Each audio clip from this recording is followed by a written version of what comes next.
Dear Papa Dudut, huwag kalimutan na mag-like, mag-share at mag-subscribe.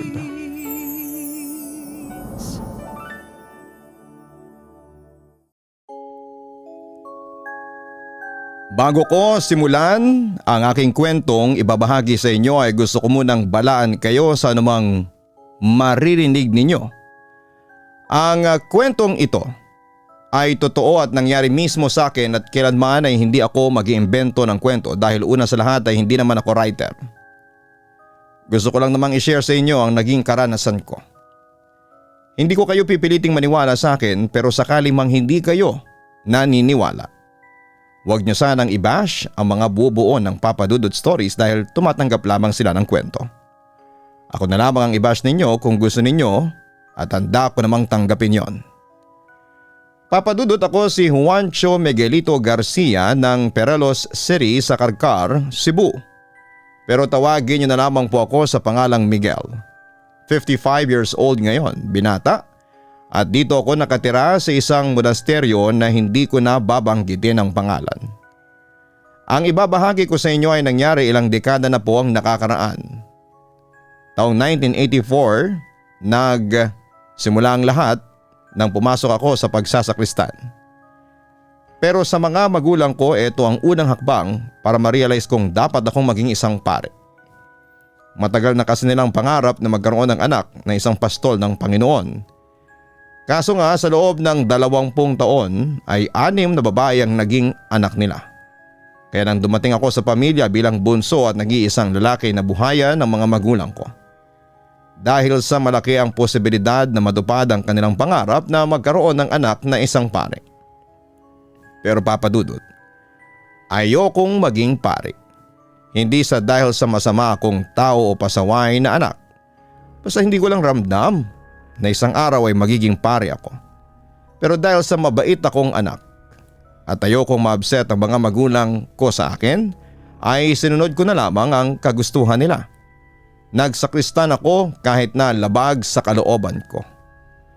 Lumipas ang 1 taon, hindi ko na mabilang kung ilang beses kong hinawakan ng tanso ng mitsa. Kung ilang beses kong naramdaman ang malamig na sahig ng altar sa aking mga tuhod. Bilang sakristan sa San Sebastian, ang amoy ng kamangyan at lumang kahoy ang nagsisilbi kong hininga. Pero nitong mga huling araw, ang amoy ng simbahan ay tila ba nagbago. Hindi na ito bango ng langit. Amoy na ito ng nabubulok na karne na itinago sa likod ng tabernakulo. Hanggang sa dumating ang Ash Wednesday taong 1985. Habang nililinis ko ang krusipihyo, naramdaman ko ang isang malamig na haplos sa aking batok. Hindi ito hangin, ito ay parang malapot na likido na gumagapang sa aking balat. Miguel, isang boses ang narinig ko.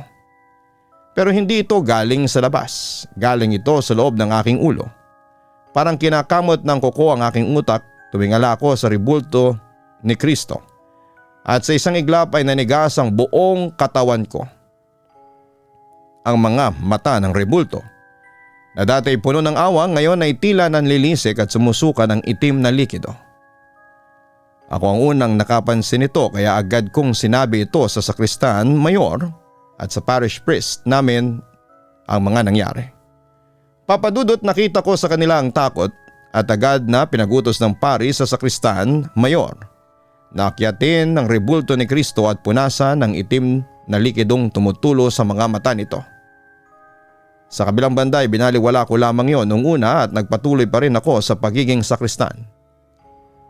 Pero sa loob ng Lenten season ay hindi ako nakatulog ng maayos dahil madalas akong makaranas ng bangungot at sleep paralysis at sa bawat nakakatakot na sandaling yon ay isang itim na imahe na tila anino ang nagpapakita sa akin at para bang gusto niya akong kunin. Nagsimula tuloy akong mabahala kaya't agad kong sinabi ito sa parish priest namin. At alam mo Papa Dudut kung ano ang sabi niya sa akin? Nangyayari daw yon sa akin kasi labag daw sa kalooban ko ang kagustuhan ng aking mga magulang. Matagal na palang nahalata ng pari na ayokong maging sakristan. Nakaramdam naman ako ng guilt noon at sinabi ko sa kanya na hindi sa ayaw ko, pero kahit na anong gawin ko ay hindi ko marinig yung sinasabi nilang calling mula sa Diyos. Sagot sa akin ng pare ay gawin ko raw opportunity ang Holy Week para magnilay-nilay sa aking mga totoong nararamdaman at sukatin ko daw ang pananampalataya ko sa Panginoon. Samantala ay wala akong kalam-alam noon na pagsapit ng Biyernes Santo ay doon na nagsimula ang tunay na bangungot. Habang nakaluhod ako sa harapan ng altar para sa 7 palabras, naramdaman ko ang isang matinding hapdi sa aking mga palad. Para bang may invisible na pako na dahan-dahang ibinabaon sa aking laman. Sumigaw ako pero walang tunog na lumalabas sa aking bibig kundi ang isang wikang hindi ko maintindihan. Marumi, mabaho at puno ng pot. Ang balat ko sa palad ay nagsimulang pumutok, hindi ito sugat ng tao. Ang dugo ay kulay ube at kumukulo pa. Hanggang sa may naramdaman ako na tila isang matalim na hiwa ang lumitaw sa aking tadyang. Ang aking sutana na dati puti ay dahan-dahang naging pula. Tila isang mapanirang sining ng kamatayan. Hindi pa doon nagtatapos ang aking paghihirap, Papa Dudut. Dahil ang bawat butil ng pawis ay naging dugo na. Ang koronang tinik ay hindi lang nasa ulo ni Kristo, ito ay nakabaon na rin sa aking bungo. Napasigaw ako noon sa sobrang sakit at bumilis ang tibok ng puso ko. To the extent na parang hindi na ako makahinga.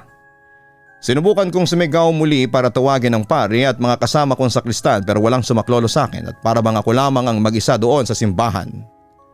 Samantala ay sinubukan kong tumayo pero biglang pumutok ang dalawang paa ko na para bang tinusok ako ng malaki at matulis na bagay. Kaya pagapang akong lumapit sa altar habang ang katawan ko ay naliligo na sa sarili kong dugo. Mamayang kaunti, Papa Dudut, ay napansin kong may kakaiba sa aking mga kamay. Para kasing may sarili itong pag-iisip. Kahit anong gawin ko ay hindi ko makontrol ang paggalaw ng mga kamay ko. Hanggang sa nakita ko ang sarili kong lumalapit sa altar. Inahawakan ng kalis at sa halip na alak ay ininom ko ang sarili kong nanunuyot na dugo. Ang boses sa loob ko ay humahalakhak na ngayon. Ito ang aking katawan, wika ng demonyo gamit ang aking labi. Na iyong pinabayaan. Narinig ko ang mga kaluluwang sumisigaw sa ilalim ng sahig ng simbahan. Ang mga santo sa dingding ay nagsimulang umiyak ng dugo. Alam ko na ang Miguel na isang sakristan ay wala na. Ang natitira na lamang ay isang sisidlan ng galit.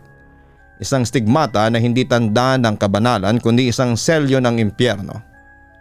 Samantala ang pintuan ng sacristy ay bumukas ng may malakas na kalabog.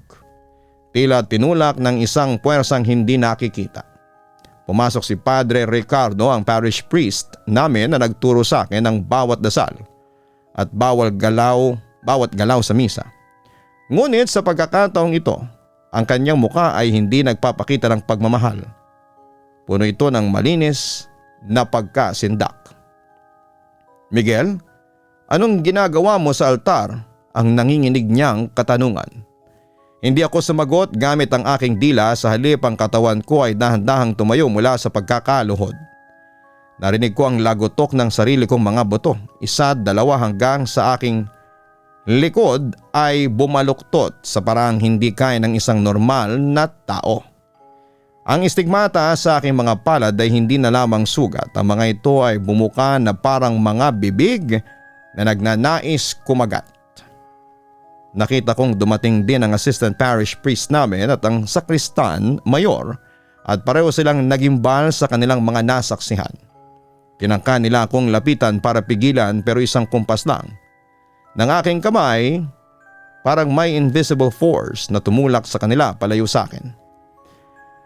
Sa takot ng sakristan mayor ay tumakbo ito palayo, kaya tanging naiwan na lamang ay sina Padre Ricardo at yung assistant niya ang si Padre Vincent. Itinaas ni Padre Ricardo ang kanyang krusipihyo. Sa ngalan ng Ama, ng Anak at ng Espiritu Santo, lumayas ka sa katawan ng batang ito. Isang halakhak ang kumawala sa aking lalamunan, ngunit hindi ito boses ng tao. Para itong tunog ng libu-libong langaw na nagkakagulo sa isang bangkay. Ang iyong Diyos ay bingi, Ricardo, ang namuong boses sa loob ko. Ang batang ito ay hindi na sa kanya. Siya ay selyado na ng aking dugo. Lumapit ako sa kanya. Ang bawat hakbang ko ay nag-iiwan ng bakas ng sunog at malapot na dugo sa marmol na sahig. Ang stigmata sa aking tagiliran ay nagsimulang bumukal at ang amoy ng asupre ay humalo sa amoy ng kamangyan na lumika ng isang nakakasulasok na samyon at tila amoy ng impyerno mismo. Hindi na ako makahinga noon, Papa Dudut. Ang bawat hininga ko ay apoy. Ang mga pako sa aking mga palad ay tila lalong ibinabaon ng isang hindi nakikitang martilyo. Ramdam ko ang bawat tibla ng aking laman na napupunit na. Mamayang kaunti ay naramdaman ko na umiinit ang aking mga mata hanggang sa ang aking paningin ay naging purong pula na. Ang dugong lumalabas sa aking mga mata ay hindi tumutulo, ito ay bumubulwak. Binabasa ang aking muka at ang sahig. Hindi nagtagal ay inabot ko ang malaking krusipeyo sa altar. Sa isang malakas na piga ang kahoy ay nagbitak-bitak na. Ang imahe ng Kristo ay nadurog sa aking mga kamay at ang bawat piraso nito ay pumasok sa aking balat, naglalakbay sa ilalim ng aking mga ugat, Papa Dudut. "Tigilan mo yan!" sigaw ni Padre Ricardo habang nagsisimulang magsaboy ng agua bendita, ang banal na tubig. Nang tumama ang tubig sa aking balat ay hindi ito nagdulot ng ginhawa, ito ay parang kumukulong asido. Ang aking balat ay umuusok at nangingitim na. Sumigaw ako sa sakit, isang sigaw na yumanig sa mga bintanang salamin ng simbahan hanggang sa ang mga ito ay mabasag at bumasag at bumagsak na parang ulan ng kristal. "Bakit mo ako pinabayaan, Ama?" Ang huling bulong ng aking katinuan bago ako tuluyang lamunin ng kadiliman. Ngunit walang sumagot mula sa langit. Ang tanging narinig ko ay ang kalansing ng mga kadena sa ilalim ng lupa. Ang stigmata sa aking noo ay lalong lumalim at tila may isang korona ng tinik na gawa sa bakal ang unti-unting ibinabaon sa aking bungo. Ang sakit ay naging kaligayahan, ang dugo ay naging alak. Tumingin ako kina Padre Ricardo at Padre Vincent, nakita ko ang kanilang takot at sa loob ng aking pusong sinapian. Nararamdaman ko ang isang matinding gutom. Hindi gutom sa pagkain kundi gutom sa kanilang kaluluwa.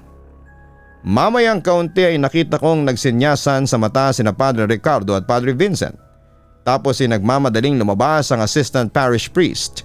Siguro para humingi ng tulong sa aming diocese dahil nga sa kaso ng demonic possession na nangyayari sa akin at tanging mga parang exorcist lamang ang makakapagpaalis. Hindi exorcist si Padre Ricardo kaya hindi otorisadong magsagawa ng exorcism sa akin. Samantala sa hindi malamang kadahilanan, nagdilim na lamang ang panaginip ko. Tapos katahimikan. Hindi ko alam kung ilang oras o araw ang dumaan pero nang muli kong idinilat ang aking mga mata, nasa isang kwarto na po ako. Hindi na ako makagalaw ng kusa.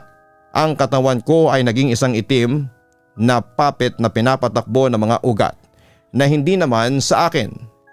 Binuhat ako ng mga sakristan at ng ilang matatapang na deboto. Mga lalaking dati ay nginingitian ko tuwing linggo, ngunit ngayon ay tila nakakakita ng isang halimaw. Ikinadena nila ako sa isang silyang gawa sa matigas na nara sa loob ng silong ng kumbento.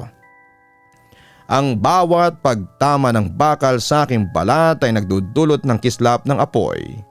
Ang stigmata sa aking mga mata ay nagsisimulang bumuka ng husto hanggang sa marinig ko ang pagkapigtal ng aking mga litid. Mamayang kaunti, Papa Dudut, ay dumating ang dalawa pang pare, dalang mga lumang aklat na balot ng balat ng hayop at mga bote ng Benedictine water. Ang silid ay naging napakalamig, ngunit ang pawis na tumatagas sa akin ay kumukulo na. "Exorcizamus de omnes immundus spiritus," simula ni Padre Damian, ang isa sa dalawang exorcist na pinadala ng aming obispo. Ang kanyang boses ay nanginginig at pilit na kumakapit sa kanyang pananampalataya. Sa bawat Latin na salitang binibitawan niya, ang aking stigmata ay tumitibok ng napakabilis. Parang isang pangalawang puso nararamdaman ko ang pag-alon ng aking tiyan.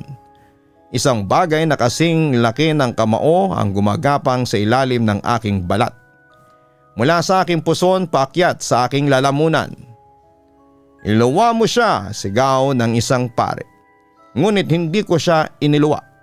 Sa halip ang aking panga ay bumuka ng higit sa normal na kakayahan ng tao. Narinig ko ang pagkabali ng aking panga at mula sa aking bibig ay lumabas ang isang maitim na usok na amoy na bubulok na daga. Ang istigmata sa aking noo ay nagsimulang magpakita ng mga totoong tinik. Hindi ito galing sa labas. Ang mga ito ay tumutubo mula sa loob ng aking bungo.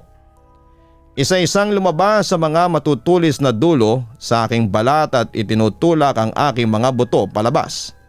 Ang unang tinik, bumaon ito sa aking kaliwang kilay. Dahilan upang ang aking mata ay mapuno ng malapot na nana at ng dugo. Ang ikalawang tinik, tumagos ito sa aking bumbunan na tila binibiyak ang aking alaala bilang isang debotong Kristiyano. Ang dugo mula sa aking ulo ay hindi lamang tumutulo. Ito ay bumubuo ng mga simbolo sa aking dibdib. Isang baliktad na krus na nakaukit sa pamamagitan ng sarili kong kamatayan. Nang daitin ni Padre Damian ang kanyang krus sa aking noo, ang buong kumbento ay yumanig. Ang mga parador ay natumba at ang mga banal na imahe ay nangabasag. Ang demonyong nasa loob ko, si Abaddon, ay nagpakita ng kanyang tunay na anyo sa pamamagitan ng aking anino. Ang aking anino sa pader ay hindi na anino ng isang batang sakristan. Meron itong malalaking sungay at pakpak na tila gawa sa sunog na balat. "Miguel, labanan mo!" sigaw ni Padre Damian habang binubuhusan ako ng banal na asin. Gusto kong sumigaw, "Tulungan niyo ako!" Pero lumalabas sa aking bibig ay ang katawang ito ay pinako na sa aking kaharian. Biglang ang mga pako sa aking istigmata ay lumipad palabas. Hindi ito mga pako ng banal, kundi ang piraso ng aking sariling buto na naging matutulis na.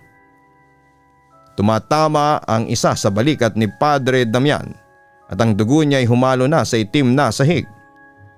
Sa sandaling yon ay naramdaman ko ang isang matinding sarap, isang devosyonal na ligaya sa bawat patak ng dugong banal na natatapon. Papadudot, ang silid ng exorcism ay hindi na kwarto sa ilalim ng lupa. Ito ay naging isang pugon. Ang hangin ay naging kasing lapot ng lason. Nakita ko si Padre Damian, ang duguan, ang balikat, na pilit na bumabangon habang ang kanyang rosaryo ay naputol at ang mga butil nito ay nagkalat sa sahig na parang mga itim na luha. "Miguel, huwag kang susuko," bulong niya. Pero ang boses niya ay parang galing sa ilalim ng tubig. Sa sandaling yon, ang aking istigmata ay nagsimulang magbago na. Ang mga sugat sa aking mga palad ay hindi na lamang nakabukas. Nagsimula itong huminga, sa bawat pagtibok ay may lumalabas na mga itim na galamay.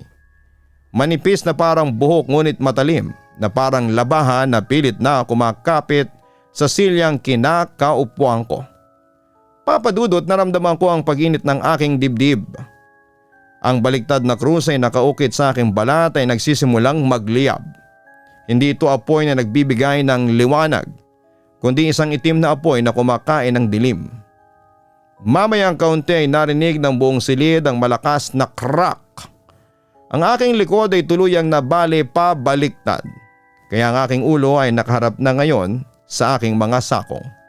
Ang aking paningin ay bumaliktad at nakita ko ang kisame na tila isang bumubukas na kabaong. Mula sa aking istigmata sa mga paa ay lumabas ang mahahabang pako na gawa sa kalyo at nanunuyot na dugo. Ang mga ito ay bumaon sa simento ng sahig at tinatali ako sa mundong ito upang hindi ako makuha ng langit. Ang aking dila ay nahati na sa dalawa. Naramdaman ko ang bawat dumi sa hangin. Ang bawat dasal ni Padre Damian ay parang isang sampal ng asido sa aking muka. Ito ang aking dugo, ang boses ni Abaddon ay umaalingaw-ngaw, yumayanig sa pundasyon ng simbahan. Ito ang aking tipan, isang sumpa na walang hanggan. Ikinumpas ko ang aking mga kamay o ang mga galamay na lumalabas sa aking mga sugat. Ang mga bote ng banal na tubig ay sumabog, ang tubig na tumatama sa akin ay hindi na nakakasunog. Sa lipay ito ay naging itim na parang tinta. Ang bawat patak na tumatama sa balat ni Padre Ricardo ay nagdulot ng mga paltos na hugis bungo. "Miguel, saan ang iyong pananampalataya?" sigaw ng pare. Gusto kong sumagot na ang pananampalataya ko ay pinalitan ng katiyakan. Ang katiyakan ng impyerno ay hindi isang lugar kundi isang pakiramdam. At nararamdaman ko ito sa bawat tibla ng aking mga laman. Samantala ang stigmata sa aking tagiliran ay bumuka ng husto. Sapat upang makita ang aking mga internal na organo. Ngunit hindi ito mga organo ng tao. Ang aking puso ay naging isang itim na bato na bumubulwak ng uling. Ang aking mga baga ay puno ng abo ng mga sinunog na Biblia. Dahan-dahan ang mga galamay mula sa aking mga palad ay gumapang patungo kay Padre Damian. Pinulupot nito ang kanyang leeg, nakita ko ang takot sa kanyang mga mata. Ang parehong takot na naramdaman ko nung una kong sumigaw sa altar. "Patawarin mo ko, Miguel," ang huling hininga niya. Ngunit hindi ako ang nakarinig. Ang demonyo sa loob ko ay dahan-dahang tinaas ang kanyang kamay at gamit ang duguan at butas-butas na palad ng isang banal na sakristan. Hinawakan ko ang mukha ng pare. Ang stigmata ko ay lumipat sa kanya, isang sumpa na ipinasa sa pamamagitan ng paghaplos. Ang katahimikan sa loob ng kumbento ay mas nakakabingi kesa sa anumang sigaw. Wala nang boses ni Padre Damian. Ang tanging narinig ko na lamang ay ang malapot na pagtulo ng dugo mula sa aking mga siko patungo sa sahig, isang orasan na nagbibilang ng aking pagkaagnas. Ang aking katawan ay hindi na sa akin. Ako ay isang buhay na relikya ng impyerno. Ang stigmata sa aking mga palad ay lumaki ng husto. Sapat na upang makita ang kabilang panig ng silid sa pamamagitan ng butas sa aking laman. Ngunit ang butas na yon ay hindi bakante, ito ay puno ng mga maliliit at nanginginig na mga mata na tila nagmamasid sa bawat sulok ng simbahan. Dahan-dahang tumayo ang aking katawan. Ang mga kadenang bakal ay nakatali sa akin ay natunaw na parang kandila. Nagiiwan ang mga itim na marka sa aking balat. Ang bawat takbang ko ay nagpapabitak sa sahig at mula sa bitak na yon ay lumalabas ang isang itim na usok na may amoy ng mga sunog na santo. Sa loob ng aking isipan, ang isang segundo ay tila 1,000 taon ng pagdurusa. Nakikita ko ang mga nakaraang sakristan, ang mga paring pumanaw na, lahat sila ay nakaluhod sa paligid ko. Ang kanilang mga mukha ay walang mga mata. Tanging mga uod na kulay ginto ang lumalabas sa kanilang mga bibig. Ang aking sutana ay tuluyang dumikit sa aking balat at naging isang uri ng kaliskis na kasing tigas ng bakal. Ang stigmata sa aking tagiliran ay bumukas ng tuluyan at mula rito ay lumabas ang isang mahaba at madilim na buntot na gawa sa mga pinagdugtong-dugtong na rosaryo at mga buto ng tao. Lumusong ako patungo sa sentro ng simbahan. Ang mga bangko ng simbahan ay kusang nagtabihan, tila natatakot sa aking presensya. Umakyat ako sa pulpito, ang aking mga kuko ay naging kasing talim na mga kutsilyo ay kumakalos sa kahoy. Tumingala ako sa malaking krusipehyo na nakasabit sa gitna. Ang imahe ni Kristo ay dahan-dahang lumingon sa akin. Ang kanyang mukha ay hindi na nagpapakita ng pait, kundi ng isang malalim at nakakatakot na pagtanggap. "Wala nang ilaw dito, Miguel," bulong ng demonyo sa aking utak. "Ikaw ng bagong dampana. Ikaw ng bagong sakripisyo." Tinaas ko ang aking mga kamay. Ang dugo mula sa aking stigmata ay nagsimulang lumipad paitaas. Bumubuo ng isang baliktad na simburyo sa itaas ng katedral. Ang bawat patak ay naging isang bituin ng kadiliman. Ang langit ay nawala na, tanging ang kisame ng aking impyerno ang natira. Naramdaman ko ang huling bahagi ng aking kaluluwa, ang bahaging nagmamahal sa aking mga magulang at kapatid, ang bahaging natutong magdasal, na dahan-dahang nilalamon ng isang itim na apoy. Sumigaw ako sa huling pagkakataon bilang tao, ngunit ang tunog na lumalabas ay ang ugong ng 1,000 boses na sumusumpa sa langit. Ang estigmata sa aking noo ay nagliyab sa kulay asul na apoy. Ang marka ng hayop ay hindi na kailangan, ang aking buong pagkatao na ang naging marka. Mamayang kaunti ay kinuha ko ang tinapay ng komunyon sa tabernakulo. Sa aking paghawak, ito ay naging abo at uling na. Kinain ko ito at naramdaman ko ang bawat kasalanan ng sangkatauhan na dumadaloy sa aking mga ugat. Ngayon ay nakatayo ako sa gitna ng San Sebastian. Ang mga pinto ay sarado na. Hindi upang panatilihing ligtas sa mga tao sa loob, kundi upang hindi makalabas ang kadilimang naririto. Pero Papa Dudut, isang himala ang nangyari. Biglang lumiwanag ang paligid, hindi lang ito nakakasilaw, kundi nakakabulag pa.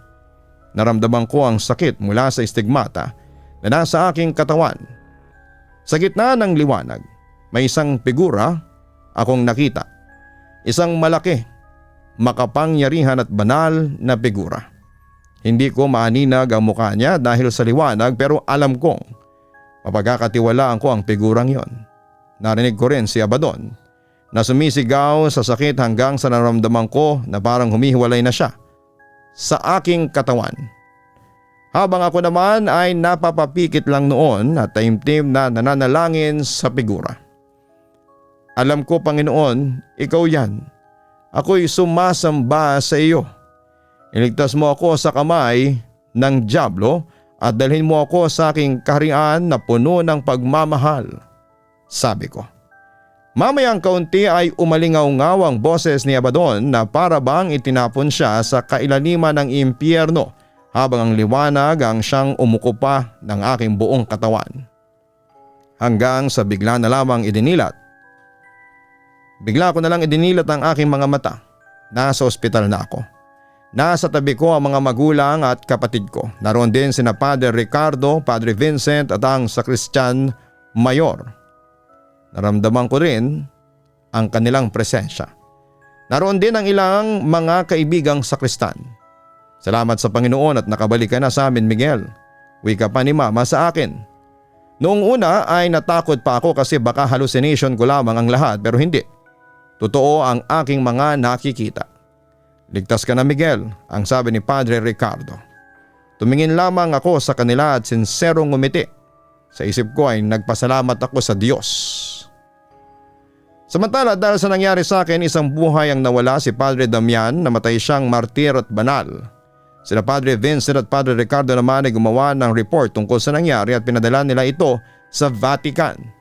Nakiusap din ang mga simbahan sa lahat ng mga nakasaksi na huwag ikwento sa iba ang nangyari sa akin, dahil ang mga kasong demonic possession ay hindi dapat pinag-uusapan. Sa kabilang banda, ang pagkukwento ko sa inyo ng aking karanasan ay may pahintulot mula sa aking superior. Ang kwento ko ay hindi para mag-entertain, kundi para magsilbing aral sa lahat na kahit kailan ay hindi nagtatagumpay ang kadiliman sa liwanag na nagmumula sa ating Panginoong Diyos. Ang ating pagmamahal at pananampalataya ang siyang magsisilbing sandata at pananggalang natin laban sa deception o panlilinlang ng dyablo. Sa ngayon, Papa Dudut, ay maayos na ang buhay ko. Bagamat habang buhay na akong nakakulong sa wheelchair dahil nga sa nagkabali-bali ang mga buto ko nang sinapian ako, pero hindi ko sinisisi ang Diyos sa nangyari sa akin. Binata pa rin ako at hindi na ako nagdesisyon na magpamilya pa, dahil na rin sa inilaan ko na lamang ang buhay ko sa pagsisilbi sa Panginoong Diyos. Isa akong lay minister at aktibo ako sa mga pastoral at aktibidades ng simbahan. Nasa Diyos talaga ang tamang daan at tunay na kaligayahan. Hanggang dito na lamang po ang kwento ko, Papa Dudut. Muli, maraming salamat po. At magandang araw sa inyong lahat. Lubos na gumagalang, Miguel. Maraming salamat kay Miguel sa pagbabahagi ng iyong kwento sa ating programa. Ang mga kwento ng pagsapi o demonic possession tulad ng kwento sa atin ni Miguel ay laging nag-iiwan ng malalim na pagninilay-nilay sa atin. Higit pa sa takot, narito ang ilang mga mahalaga na aral na maaari po nating makuha mula dito. Sa halos lahat ng kwentong ito, ang pangunahing sandata ay hindi po dahas, kundi ang matibay na pananalig sa Diyos.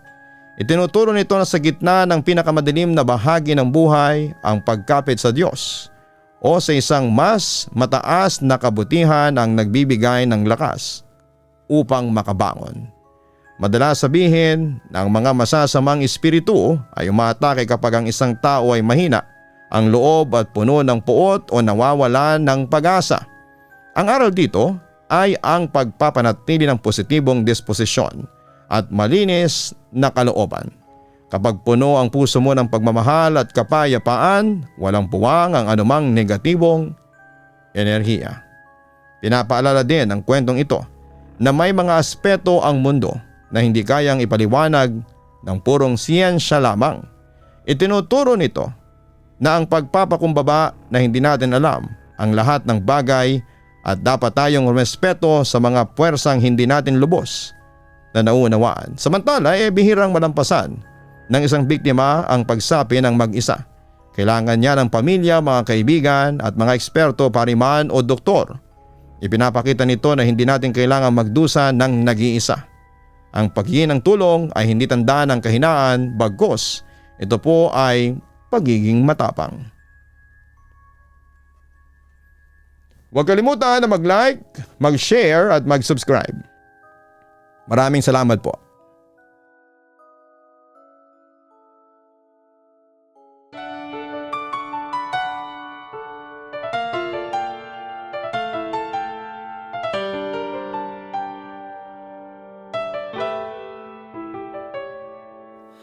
Ang buhay ay mahiwaga, laging may lungkot at saya. Sa Papa Dudut Stories, laging may karamay ka.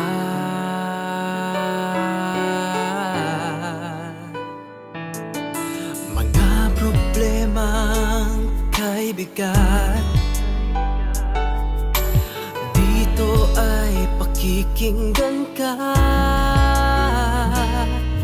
Sa Papa Dudut Stories, kami ay iyong kasama.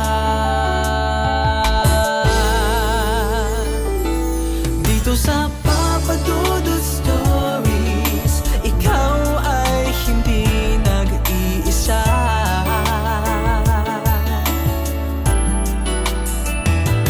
Dito sa Papa Dudut Stories, may nagmamahal sa'yo. Papa Dudut Stories, Papa Dudut Stories,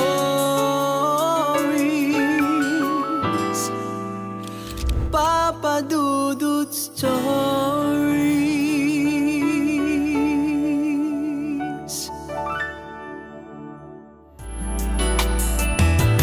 Dito sa Papa Dudut Stories, may nagmamahal sa'yo. Papa Dudut Stories, Papa Dudut Stories. Hello mga ka-online, si Papa Dudut po ito. Nagustuhan niyo ba ang kwento natin ngayong araw? Pwede kayong mag-post ng inyong mga komento at huwag din kalimutan na mag-like, mag-share at mag-subscribe. Maraming salamat po.